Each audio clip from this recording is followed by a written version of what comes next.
Sports are supposed to be about fairness, rules, and honorable victories. But some athletes thought, why struggle when you can win another way? They cheated, they took risks, and for a while, it even seemed to work. But the truth always comes out, and these athletes went down in history not for their records, but for their scandals. Today, we'll take a look at the top 10 biggest cheaters in sports who eventually got caught.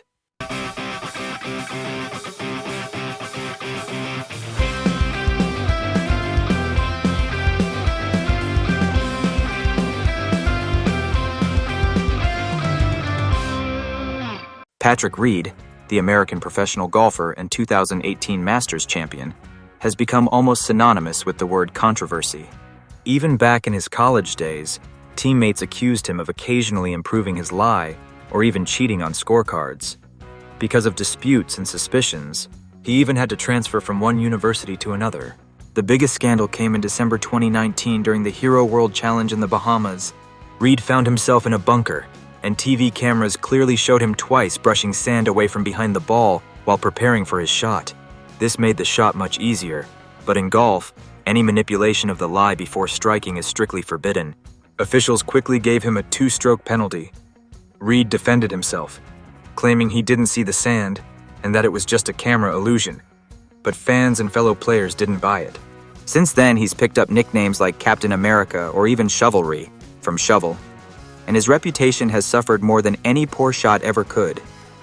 Despite major successes, including Ryder Cup appearances, many fans and peers will always remember him as the golfer who got caught cheating on camera. What do you think? Is Patrick Reed telling the truth, or was he really cheating on purpose? Write your opinion in the comments. And now let's move on to the next famous sports scandal. Nelson Piquet Jr., son of the 3-time F1 world champion Nelson Piquet, went down in motorsport history not for his results, but for a massive scandal. In 2008, during the Singapore Grand Prix, he deliberately crashed his Renault. The whole incident was planned with the team's management. The goal was to bring out the safety car at just the right moment to give his teammate Fernando Alonso a strategic advantage. And indeed, Alonso went on to win the race after this accidental crash. The truth came out a year later, and the scandal, known as Crashgate, shook Formula One. Renault was handed a suspended 2-year ban. Team boss Flavio Briatore was given a lifetime ban, later overturned, and Nelson Piquet Jr.'s reputation was permanently damaged. Since then, the name Piquet is remembered not only for the legendary father, but also for one of the biggest scandals in F1 history. What do you think? Was it just the team's order? Or should Nelson Piquet Jr. have taken full responsibility? Let me know in the comments. Now, let's continue. Our next story is about an alleged cheater who made her mark in sports history. Julie Miller, a Canadian triathlete, came into the spotlight not for her victories, but for a series of cheating scandals that shocked the sports community. In 2015, she won the prestigious Ironman Canada in the 40-44 age group. But soon after, suspicions arose. Several timing checkpoints were missing from her race data, and witnesses claimed they never saw her pass certain stations. An investigation revealed that Miller had likely cut parts of both the cycling and running courses.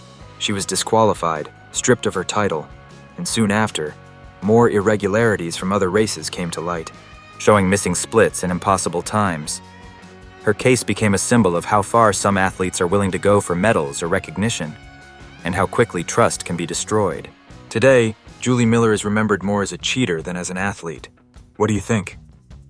Was Julie Miller just a desperate competitor who wanted to win at any cost? Or a systematic cheater who relied on nobody ever noticing? Cameron Vanderburg, the South African swimmer and Olympic champion, found himself at the center of controversy during the London 2012 Olympics. He won gold in the 100-meter breaststroke and even set a new Olympic record. But shortly after the final, he admitted that he had broken the rules during the race. In breaststroke, swimmers are allowed only one dolphin kick after the start and after each turn. Vanderburg admitted that he had performed multiple dolphin kicks to gain extra speed and an advantage over his rivals. Cameras clearly showed it, but since officials did not intervene during the race, he kept his medal. Although he kept the gold, many fans and experts still consider it a tainted victory. His open confession may have seemed honest, but it also highlighted how cheating can pay off even at the highest level. Did you even know about this rule of only one dolphin kick and breaststroke? And have you ever seen someone actually disqualified for breaking it? Let me know in the comments. I'm curious about your experiences. Marion Jones was once considered the queen of track and field. At the Sydney 2000 Olympics, she won 5 medals, 3 gold and 2 bronze. She was a superstar, a media darling, and an inspiration for athletes around the world. But a few years later, the truth came out. Jones was caught up in the massive doping scandal known as the Balco affair.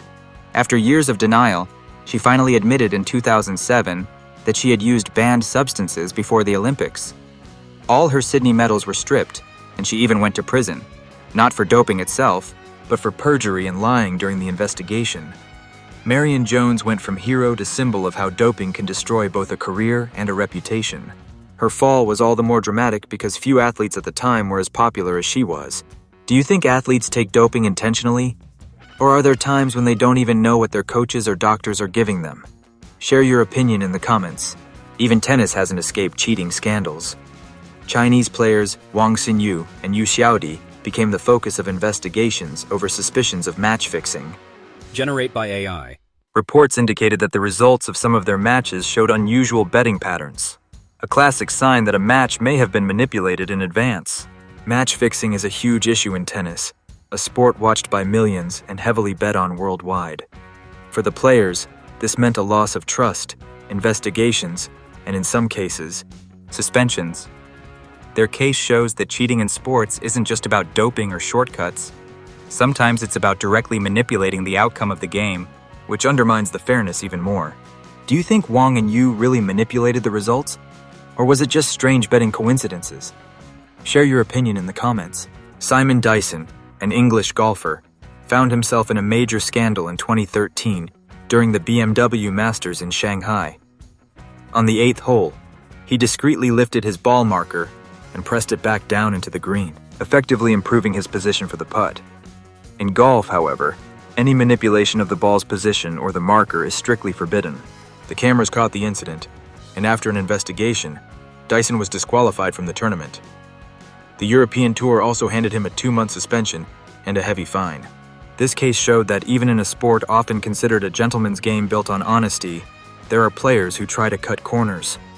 Dyson's reputation took a serious hit, and his career was never the same again. Michael Pineda, pitcher for the New York Yankees, made baseball history not for a brilliant performance, but for cheating with pine tar. In April 2014, during a game against the Boston Red Sox, umpires noticed something sticky on his neck. It turned out to be pine tar, a substance players sometimes use to get a better grip on the ball. While pine tar is allowed on bats, it is strictly forbidden on the ball or on a pitcher's body. It can increase spin and control, giving an unfair advantage. Pineda claimed it was a cold night and he couldn't grip the ball properly, so he used the sticky substance to help. The umpires immediately ejected him from the game, and Major League Baseball handed him a 10-game suspension. Pineda became one of the most famous examples that in baseball, even cheating can sometimes be sticky.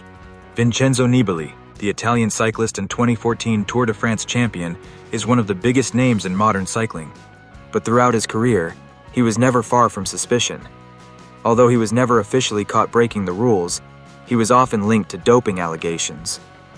He was associated with Dr. Michele Ferrari, known as a doping guru, and his Astana team had several riders test positive in the past. Nibali consistently denied the claims, insisting he always raced clean. After retirement, he even revealed that he had been under investigation and surveillance for years, yet no evidence was ever found. His legacy remains divided, admired as a champion, but shadowed by constant doubts about his fairness.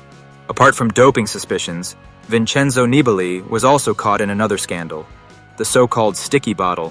This is a trick sometimes seen in cycling. A rider takes a water bottle from the team car, but holds onto it for too long, while the car slightly accelerates. The result? The rider gets a discreet tow and a free rest. In 2015, during the Vuelta, Nibali was caught using exactly this trick. Race officials had video evidence showing him being pulled by the team car longer than the rules allowed. He was immediately disqualified from the race. Even though this may seem minor compared to doping, it shows that even the biggest champions sometimes resort to unfair methods when seconds and prestige are on the line. Thierry Henry, the French football legend and Arsenal icon, scored hundreds of goals and created countless magical moments.